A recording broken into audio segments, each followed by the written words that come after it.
Hi, it's me again with Corel Draw Tips and Tricks, and this is a kind of like a second installment on the business card holder that has a spring. I'm going to call it a spring latch because the wood actually springs. And I'm going to leave out some information, so if you haven't watched the first video, you probably need to watch that, and it shows how the spring latch works and which way you'd want to, uh, you know, have the grains of your wood.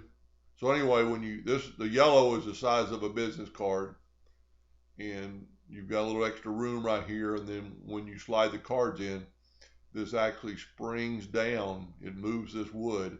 So if you can just imagine that this is wood, and this is going to spring down and travel. I've chamfered it, but just in case you don't want to watch the first video, you want the grains of your wood going from left to right as it is in the picture. Because if you had the grains going this way, you might get a break right there. It might break. With this way, the grains are kind of continued. And so right in here, it's a lot stronger because of the fact that it, and if you want this file, you can either email me or send me a question off of YouTube, or it's already posted in Epilogue's fan page in Facebook. So anyway, I played around with it, and with this second installment, this is the latch that works perfectly. There's no need for any modification. So this is the one I just did this morning. That's maple with walnut center. And the two layers of maple are pretty thin. The walnut's pretty thick, so you can hold probably about 12, 15 cards. I don't really think you need to, if you make it any bigger than that, it's going to be a little bulky. So this is that one right there. It's actually upside down. The spring is on this thicker part. I just kind of did it so the spring would be right here. I just kind of did the design so the spring wouldn't be visible. Kind of keep it a secret from your customers, and they're going to go, how did they do that? So anyway, so I'm providing you the file. Feel free to make your own design or use any of these. These are the three that you're going to need. This is the front, the back, and the middle. And I've actually got a video out there on how to glue them together. And so the possibilities are endless, what you could have your design do. I mean, all this stuff just kind of show you everything in black is going to be cut out. And I mean, everything in black is going to be staying there. Everything in white is going to be cut out. So it's the same as this, if you can kind of see that, and that's what it's going to look like.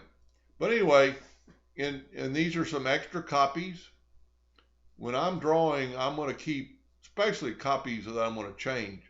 I'm going to just take that, I'm going to go Control D, I'm going to make a duplicate, I'm just going to move it out of the way. I'm going to bring it to my page, and then I'm going to work on it, and if I screw something up, I can just delete it. But I thought I'd show you how to do this real quick. It's really simple, and it's really kind of fun. This is a unique one, and I just did it with circles. So I'm going to just do part of it so the video won't be so long. I'm going to take an ellipse. Well, let's zoom in here and get the ellipse tool, and I'm going to start right here and just draw a perfect circle. I'm going to put the center in the corner. Now I'm going to go up to Effects and Contour, and I'm using 0.08, and that's what I did on that one this morning. It's thick enough to be strong enough and thin enough to look good. But then you're going to contour to the outside 7 times, 6 times, whatever you want to do, and hit apply. Now for the video, I'm going to just do this real quick so you can kind of get the idea. Now this is where it's important.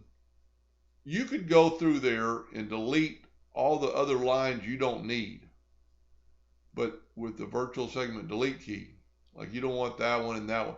But then you're going to have to come back and delete all these. and you're going to turn them into a curve and break them apart. But what I've found is take the Smart Fill tool and just fill the ones you want. Okay. Now, when you do this, make sure you can have it on any color, but make sure you specify the outline as a hairline. That way, you don't have to go back and change them. Now, this is all grouped together still. We can just delete it. Now, what you can do is click on that one, hold down your Shift key, and click on each one of them. Go up there and put No Fill. Now you've got your lines.